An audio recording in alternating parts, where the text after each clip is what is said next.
Hello students, I welcome you all to this Beloved channel, Beloved Psychology. Class 11 Psychology Chapter 2 Methods of Enquiry के series में हमारा चल रहा है आज थर्ड क्लास। और जो टॉपिक हम पढ़ रहे हैं उसका नाम है some important methods in psychology.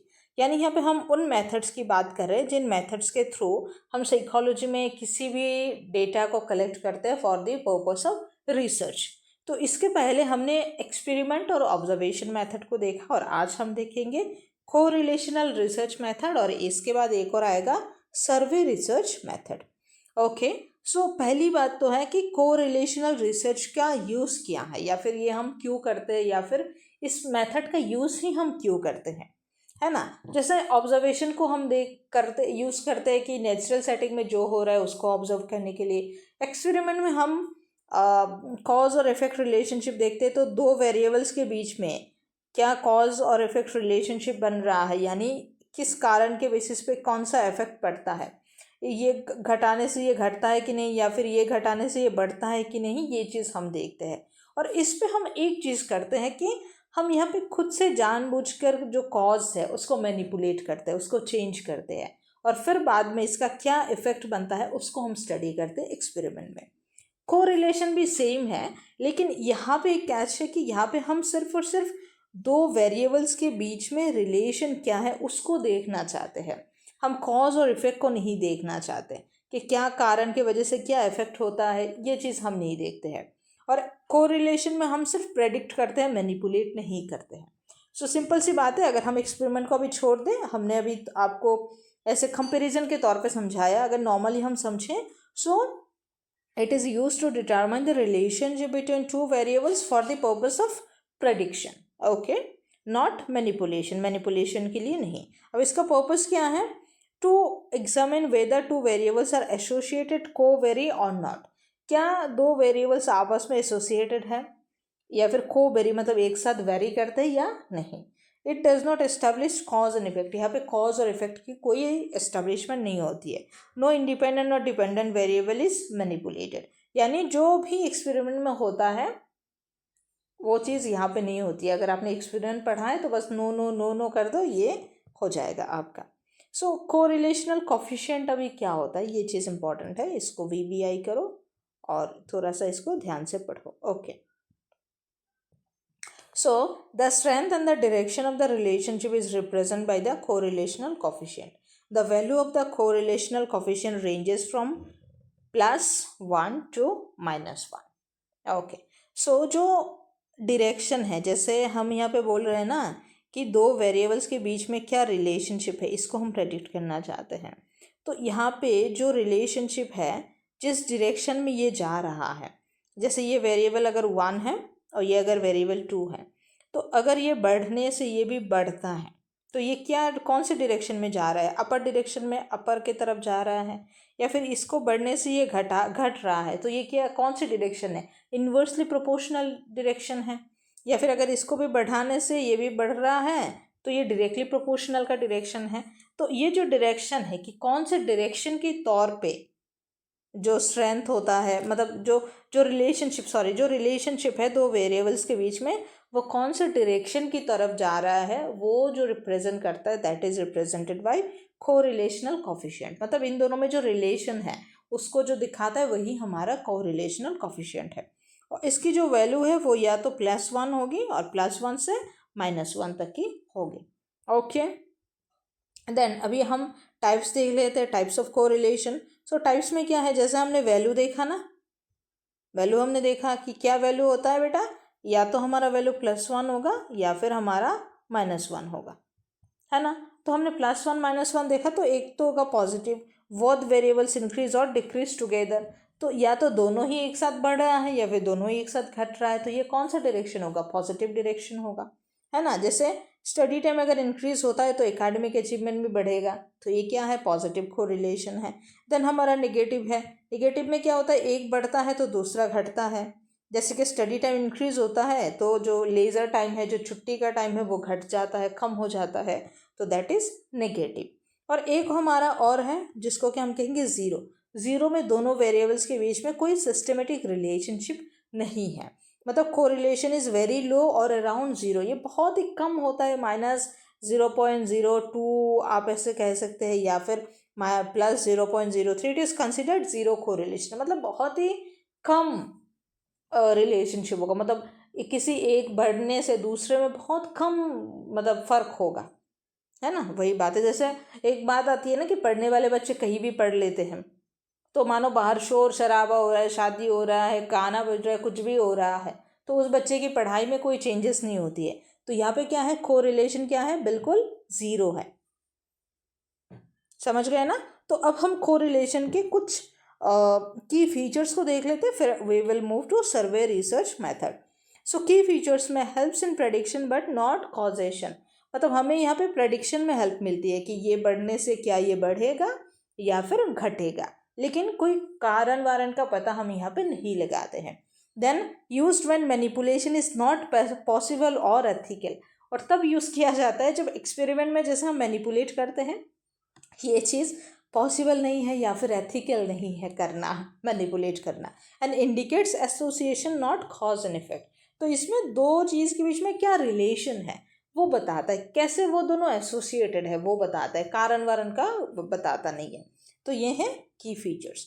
तो आई होप आपको समझ आ गया होगा कोरिलेशनल जो रिसर्च मेथड है उसके बारे में। और अगर आपको पीडीएफ चाहिए तो सीधी बात, सबको शायद पता होगा, अब तक तो पता चल ही जाना चाहिए कि आपको जाना होता है हमारा टेलीग्राम कम्युनिटी जिसका नाम है बिलव्ड कम्युनिटी, वहाँ पे मैं इसके ये जो पीडीएफ है ये शेयर करता हूँ। Okay, now let's move to survey research. Survey research, देखो सर्वे का तो सबको पता है, जैसे हमारे जनगणना होती है, फिर वोट जब होता है, इलेक्शन होता है, तब फ़ोन आता है हमारे पास कि आपको क्या लगता है कौन जीतेगा, फिर जो बैट लगाते हैं बहुत सारे कि ये टीम जीतेगी वो टीम जीतेगी, ये सब क्या है, ये सर्वे ही एक तरीके से। तो सर्वे में क्या होता है कि हम सर्वे यूज़ करते हैं ताकि हम लोगों के ओपिनियन को जान पाएँ, या फिर उनके एटीट्यूड को जान पाए, या फिर सोशल फैक्ट्स को, सोसाइटी में क्या चीज़ हो रहा है। मतलब जैसे एक सर्वे कर लिया गया है कि गांव में कितने घर पे सरकारी नौकरी करने वाले लोग हैं, तो वहाँ से पता चल गया कि सोसाइटी का फैक्ट्स पता चल गया है। ओके, सो ये जो है नॉर्मली सर्वे जो है इनिशियली जो बेसलाइन डेटा होती है वहाँ पर फोकस करती है, जैसे कि लिटरेसी रेट कितना है, कितने रिलीजन के लोग हैं, इनकम कितनी है, ये सारी चीज़ें। Also use to understand public attitudes कि फैमिली प्लानिंग, वोटिंग बिहेवियर, जैसे अभी मैंने कहा ना वोटिंग बिहेवियर, कि आप किन को वोट देना चाहेंगे, आपके मर्जी, मतलब आपके हिसाब से 2028 में कौन प्रधानमंत्री बनेगा, तो ये सारी चीज़ें। Useful when manipulation is not possible और एथिकल, मैनिपुलेट करना तो पॉसिबल एथिकल होता नहीं है, जैसे वोटिंग बिहेवियर या फिर फैमिली प्लानिंग में, ये सारी चीज़ें तो ये यूज़ किया जाता है। Can be conducted by personal interviews, questioners, telephone service and control observation. तो कितने तरीके से सर्वे किया जा सकता है, पर्सनल इंटरव्यू के थ्रू किया जा सकता है, क्वेश्चनर के थ्रू किया जा सकता है, टेलीफोन सर्वे के थ्रू, और कंट्रोल ऑब्जर्वेशन के थ्रू भी किया जा सकता है। एग्जाम्पल जैसे आपके वो है बुक में बॉक्स नंबर 2.2 बॉक्स नंबर है, ये 2004 का एक सर्वे है बाय आउटलुक साप्ताहिक, measured happiness in 8 Indian cities. तो ये एक क्या कहते हैं, एक सर्वे हुआ था जहाँ पे 8 इंडियन सिटी में लोग कितने खुश हैं, उनकी जो हैप्पीनेस है उसको मेजर किया गया था बाय आउटलुक साप्ताहिक। ये कोई न्यूज़पेपर होगा या कोई भी शायद मीडिया कंपनी होगी, I am not really sure, तो मैं कोई कमेंट नहीं करना चाहती हूँ। ओके, सो उसके रिजल्ट में देखा गया है कि 47% लोग हैं जो एक्सट्रीमली हैप्पी, एक्सट्रीमली खुश है। देन 28% मोर और लेस हैप्पी, मतलब ठीक ठाक खुश है भी नहीं भी है। देन 14% है जो न्यूट्रल है, कि ना खुश है ना दुखी है। एंड 11% न्यूट्रल है, ना खुश है ना दुखी है। देन 14% बिल्कुल अनहैप्पी है, और एक्सट्रीमली अनहैप्पी है कि बिल्कुल ही दुखी है, इस तरीके से। तो इससे क्या होगा, ये एक सर्वे का एक एग्जाम्पल है। ओके, देन हमने अभी बात करा ना कि अलग अलग तरीके से हम कलेक्ट करते हैं सर्वे में डेटा। सो सबसे पहले हम देख लेते हैं कि कौन सा तरीका होगा। तो सबसे पहला तरीका हम देख लेते हैं personal interview. Okay, personal interview, अभी देखो इंटरव्यू का मतलब तो सबको ही पता है, अलग से कुछ बताने का ज़रूरत नहीं है. सो फेस टू फेस या फिर telephone based purposeful conversation between interviewer and respondent aimed at collecting factual information, opinions, reasons for behaviour. जैसे कोई फैक्चुअल इंफॉर्मेशन है, कोई ओपिनियंस है, या फिर कोई आपका बिहेवियर किसी ने किया है तो उसका क्या रीज़न है, ये सारी चीज़. अब टाइप्स होती है इंटरव्यू के भी, बहुत सारे टाइप्स है. सो इसमें पहला है हमारा है कि स्टैंडर्डाइज टाइप होता है. स्टैंडर्डाइज में क्या होता है कि स्टैंडर्ड क्वेश्चंस रहता है, फिक्स्ड क्वेश्चन रहता है, फिक्स्ड ऑर्डर में पूछी जाती है, क्लोज एंडेड और नो चेंज अलाउड, है ना. एंड क्लोज एंडेड मतलब इसका जो सवाल है, मतलब सॉरी, इसका जो जवाब है वो फिक्स रहता है, और ये जो सवाल रहते हैं जो कि फिक्स रहते हैं, इनके पूछे जाने के ऑर्डर भी फिक्स रहते हैं, इनमें ज़्यादातर चेंज अलाउड नहीं है. देन हमारी होती है दूसरी तरफ अनस्ट्रक्चर्ड. जैसे आजकल आप लोग पॉडकास्ट देखते होंगे, तो पॉडकास्ट में क्या होता है कि मतलब पॉडकास्ट तो बहुत ही अनस्ट्रक्चर्ड या फिर नॉन स्टैंडर्डाइज आप कह सकते हैं, जहाँ पे जो भी बात हो रही है होस्ट के बीच में, जो गेस्ट के बीच में, वो बहुत ही फ्लेक्सिबल है.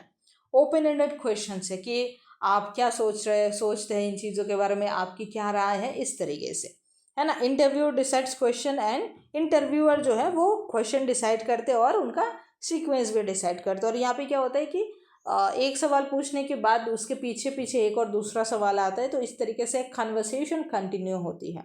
Got it? ओके. देन हमारा है ए इंटरव्यू में have the following combination of participants in an interview situation. अब अलग अलग तरीके के पार्टिसिपेंट्स भी होते हैं. इंटरव्यू तो है ही, इंटरव्यू के भी अलग टाइप हैं. अब इंटरव्यू में जो पार्टिसिपेंट्स होते हैं ना भाई, उनके भी अलग टाइप हैं. सो सबसे पहला तो होता है इंडिविजुअल टू इंडिविजुअल. जैसे हमने पॉडकास्ट की बात करी, एक इंडिविजुअल दूसरे इंडिविजुअल से मतलब सवाल जवाब कर रहे हैं, आपस में बातचीत कर रहे हैं, तो 1 to 1, इंडिविजुअल टू इंडिविजुअल. ये एक पॉडकास्ट के, सॉरी, ये एक इंटरव्यू के चीज़ हो गया है. देन इंडिविजुअल टू ग्रुप हो गया है. इंडिविजुअल टू ग्रुप में जैसे हो सकता है ग्रुप डिस्कशन होता है, या फिर कई बार पॉडकास्ट में भी एक होस्ट होते हैं, 2-3 गेस्ट होते हैं, जैसे हस्बैंड वाइफ हो गए, 2 फ्रेंड्स हो गए, इस तरीके से होते हैं. या फिर जैसे ग्रुप डिस्कशन वगैरह होता है, ये सब में भी होता है. देन ग्रुप टू इंडिविजुअल्स होता है. ग्रुप टू इंडिविजुअल्स में जैसे आपने देखा होगा जैसे जॉब इंटरव्यू, हाँ, जॉब इंटरव्यू हो गया. फिर क्या कहते हैं, हाँ वही जॉब इंटरव्यू में आपने देखा होगा कि ग्रुप टू इंडिविजुअल्स होता है. देन आपका वो जैसे मॉक इंटरव्यूज़ वगैरह आता है, तो मतलब वही चीज़ है कि you may experience this type of situation when you appear for a job interview. Then एक और आता है group to group. Group to group में क्या होता है कि एक ग्रुप ऑफ पीपल दूसरे ग्रुप ऑफ पीपल को इंटरव्यू कर रहे होते हैं. ये आपने जैसे स्कूल वगैरह में जब ऐसे कभी इंटरव्यू वगैरह का प्रैक्टिस वगैरह होता है, तब आपने देखा होगा कि एक ग्रुप ऑफ पीपल, मानो यहाँ पे 5 लोग हैं, देन वहाँ पे भी 5 लोग हैं, और ये एक साथ आपस में एक दूसरे का इंटरव्यू ले रहे हैं, एक दूसरे का बातचीत कर रहे हैं, डेटा कलेक्ट कर रहे हैं. समझ गए ना. तो पहली बात तो इंटरव्यू क्या है भाई, इंटरव्यू है क्वेश्चनर के तौर पे एक पर्सनल या फिर टेलीफोन कन्वर्सेशन 2 लोगों के बीच में, या फिर 2 लोग नहीं, हम एग्जैक्टली मतलब कन्वर्सेशन टेलीफोनिक या फिर मतलब face to face conversation normally. Then interview के कितने टाइप है भाई. देन इंटरव्यू के हमारे टाइप है स्ट्रक्चर्ड एंड अनस्ट्रक्चर्ड. फिर इंटरव्यू लेने के, फिर इंटरव्यू में पार्टिसिपेशन के अलग टाइप होते हैं, individual to individual, individual to group, then group to individual, and then group to group. समझ गए ना. ओके. अब एक कुछ इंपॉर्टेंट बात है, हमारे नोट्स हैं इंपॉर्टेंट, उनको हम देख लेते हैं, फिर हम अलग तरीके के सर्वे को और देखेंगे. ठीक है. जैसे क्वेश्चनर सर्वे होता है. ओके. सो इन नोट्स में हम अगर देखें तो इसमें कुछ कुछ इंपॉर्टेंट बातें लिखी गई हैं, हमें पढ़ना है और ध्यान रखना है. जो भी बातचीत में नोट करके ऐसे देती हो ना, ये इंपॉर्टेंट है, इसको तो आपको थोड़ा ध्यान से पढ़ना चाहिए. सो इंटरव्यू एक स्किल है जिसमें प्रॉपर ट्रेनिंग चाहिए होती है. ये पिंक कलर तो अच्छा नहीं लग रहा है. Then a good interviewers knows how to make the respondent at ease and get the optimal answer. At ease मतलब जो एक अच्छा इंटरव्यूअर होता है उसको पता रहता है कि अच्छे से मैं बहुत ईजीली कैसे चीज़ों को हैंडल करूँ, और एट ईज मतलब बहुत ही पीसफुल तरीके से इंटरव्यू को कंडक्ट करो. He she remain sensitive to the personal response and if he needed probes for more information. तो वो बहुत ही सेंसिटिव होते हैं. कहीं अगर कोई पर्सनल बात कर रहे हैं तो उस पर कोई किसी भी तरीके का ह्यूमरस चीज़ें यूज़ नहीं करते, बहुत ही सेंसिटिव तरीके से इंटरव्यू किया जाता है। Then the interviewer methods helps in obtaining in depth information.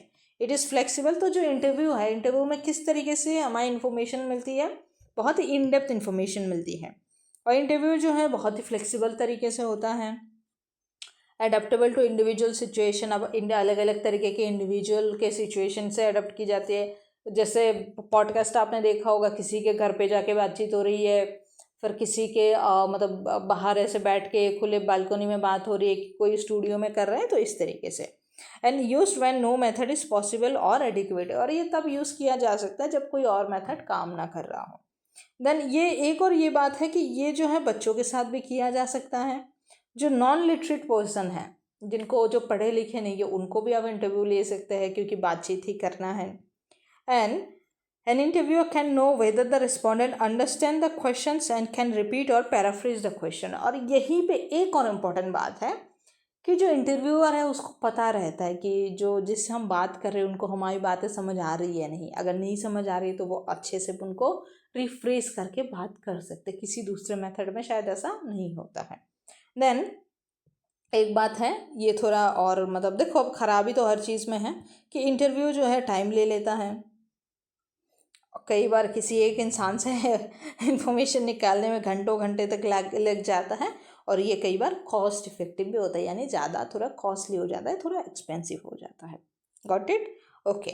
Now हमारा नेक्स्ट तरीके का क्या सर्वे है भाई? Next type of survey is questionnaire survey. यहाँ पे हमारे कुछ predetermined set of questions होते हैं, जिनको कि सेल्फ रिपोर्ट के मेथड से हम मतलब सेल्फ रिपोर्ट मतलब खुद अपने आप से अपने बारे में इंफॉर्मेशन देते हैं।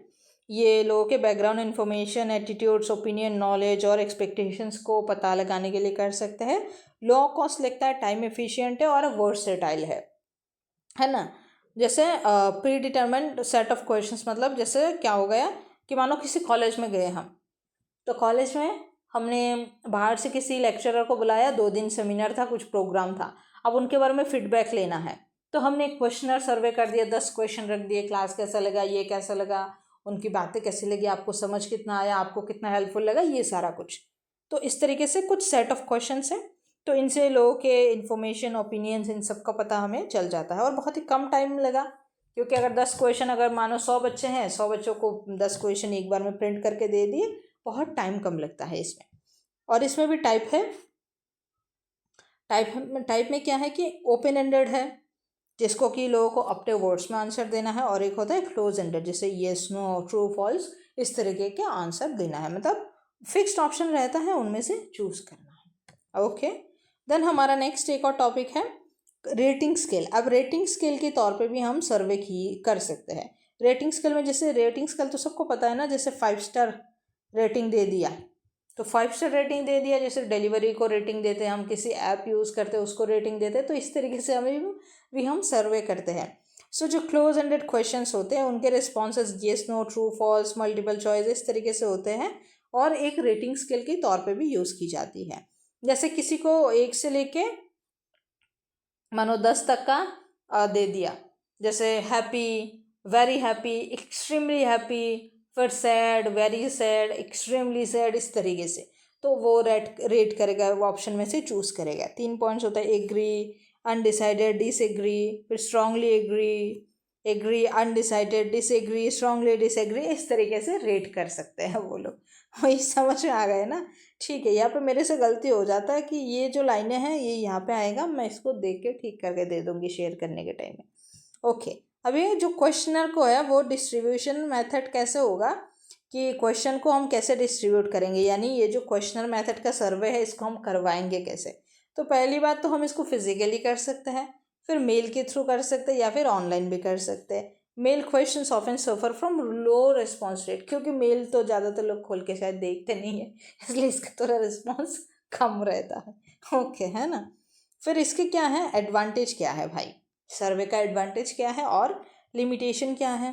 देखो, लिमिटेशन सबके हैं भाई, तो इधर भी होगा है ना, क्योंकि जो अच्छा है उस पर बुराई है।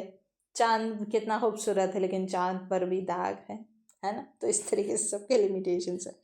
और यही चीज़ें आपको याद रखनी है ना।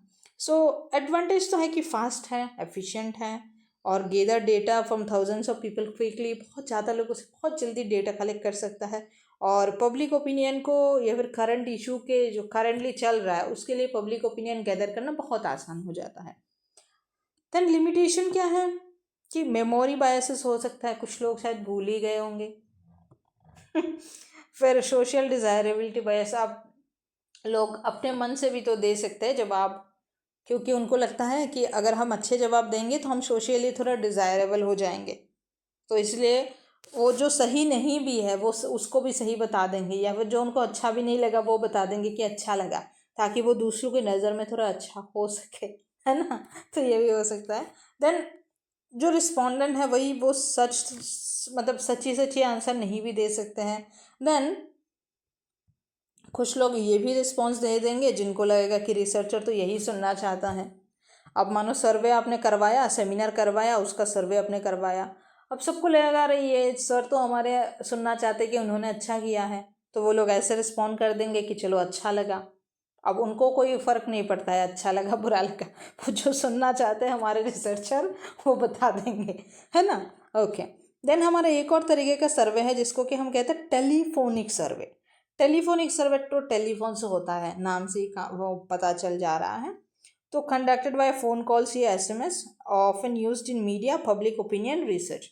तो कई बार आपने देखा होगा कि जैसे न्यूज़ चैनल पे बीच में कुछ लोग कॉल्स आते हैं, फिर बताते कि ऐसा है वैसा है, इस तरीके से। तो मीडिया में भी आपने देखा होगा फ़ोन की तरफ से ये सर्वे, या फिर रैंडमली किसी को कॉल लगाया जाता है और फिर बोला जाता है कि ये जो सिचुएशन देश में हो रहा है इस पर आपकी क्या राय है। तो ये सारी चीज़ें हैं।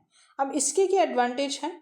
इसके एडवांटेज हैं कि टाइम कम लगता है, रिड्यूसेस टाइम, क्योंकि वो तुरंत किसी को फ़ोन किया, बात कर लिए, बस हो गए। Reach people over a wide geographic area quickly. अब फ़ोन पे तो हम जो दूसरे जियोग्राफिक एरिया पे रहते हैं, दूसरे जगह पे रहते हैं, उनको भी तुरंत रीच कर सकते हैं, तो ये एक अच्छा एडवांटेज है। अब लिमिटेशन फिर आ गया, अरे भाई। तो फिर लिमिटेशन है, सो क्योंकि जो रिस्पॉन्ड कर रहा है वो इंटरव्यूअर को नहीं जानता है, तो इसलिए हो सकता है वो कोऑपरेटिव ना करें, रिलैक्टेंट बिहेवियर दिखाए और सुपरफिशियल आंसर दे।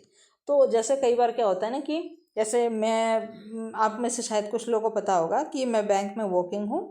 तो कई बार क्या होता है कि हमारे बैंक में जैसे किसी किसी का मानो कुछ इशू हो जाता है पैसे को लेके या डॉक्यूमेंट्स को लेके, तो हम फ़ोन करते हैं कि हम इस बैंक से बात कर रहे हैं, आपका अकाउंट में आपका अकाउंट ब्लॉक हो जाएगा, तुरंत आपको इस हफ्ते के अंदर केवाईसी देने की ज़रूरत है।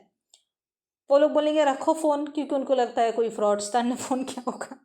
तो इसीलिए, क्योंकि वो हमको नहीं जानते हैं ना, तो बाहर से किसी भी फ्रॉड का फ़ोन आता है, आजकल तो बहुत स्कैम होता है ऑनलाइन, तो उनको लगता है कि हम बैंक वाले भी स्कैम ही करेंगे, तो फिर वो लोग हमें गाली भी दे देते हैं। मुझे तो कई बार ऐसे गाली गलौज भी पड़ी है, लेकिन मुझे थोड़ा कम ही पड़ता है, क्योंकि जैसे फ़ोन करते हैं तो लड़की का आवाज़ सुन के लोग इतना कम थोड़ा गाली देते हैं, लेकिन कोई मेरे साथ अगर मेल स्टफ है, मैंने उनको बहुत गाली खाते हुए देखा। तो इसलिए लोगों का बिहेवियर वो ज़्यादातर कोऑपरेटिव नहीं होता है, और थोड़े से ख़राब बिहेवियर वो लोग कर देते हैं। एंड देन सुपरफिशियल आंसर कि हाँ हाँ ठीक है ऐसे ऐसे, तो थोड़े वेग, उतना डेप्थ पे जाके आंसर नहीं देंगे, क्योंकि भाई वो तुमको जानते नहीं है, तो उनको कुछ भी फ़र्क नहीं पड़ता है आप क्या जानना चाहते हो नहीं जानना चाहते हो। ओके। देन क्या है पॉसिबल रिस्पॉन्स बायस। सो यहाँ पे एक और बात है, ये भी डिसएडवांटेज है कि जो रिस्पॉन्सिबिलिटी है वो अलग एज के हो सकते हैं, gender, income, education and results में भी हाईली बायस्ड। अब जो भी हम चीज़ क्वेश्चन बना रहे हैं, हम तो किसी पर्टिकुलर ग्रुप के लोगों को सोच के बना रहे हैं, लेकिन मानो हमारा जो टेलीफोन है वो किसी ऐसे मानो हमारा जो सवाल है वो जेनजी के लिए है, कि हम जेनजी से पूछना चाहते हैं ये क्या है, लेकिन अब हमारा फ़ोन किसी मिलेनियल्स को लग गया है, हमारे फ़ोन्स किसी ओल्ड एज को, मतलब ओल्ड एज्ड पर्सन को लग गया है, तो वो लोग अपने हिसाब से अपना ओपिनियन देंगे। कई बार डेटा निकालने में भी गलती वलती हो जाती है, तो इस तरीके से बहुत ही बायास्ड रिस्पॉन्स होगा। और इसी के साथ हमारा 2 मेथड ख़त्म होता है। नेक्स्ट मेथड हमारा है साइकोलॉजिकल टेस्टिंग, हम इसको नेक्स्ट क्लास में ख़त्म करेंगे। फ़िलहाल के लिए इतना ही। पीडीएफ के लिए जाना होगा टेलीग्राम चैनल जिसका नाम है बिलव्ड कम्युनिटी। और एक मैंने ना बेटा फीडबैक फॉर्म दिया था, और मैं चाहती हूँ कि आप लोग उसको फिलअप करो ताकि मुझे भी बताओ। ये भी एक तरीके का सर्वे ही है जो मैं अपने चैनल के लिए कर रही हूँ और आप लोगों के लिए। Thank you.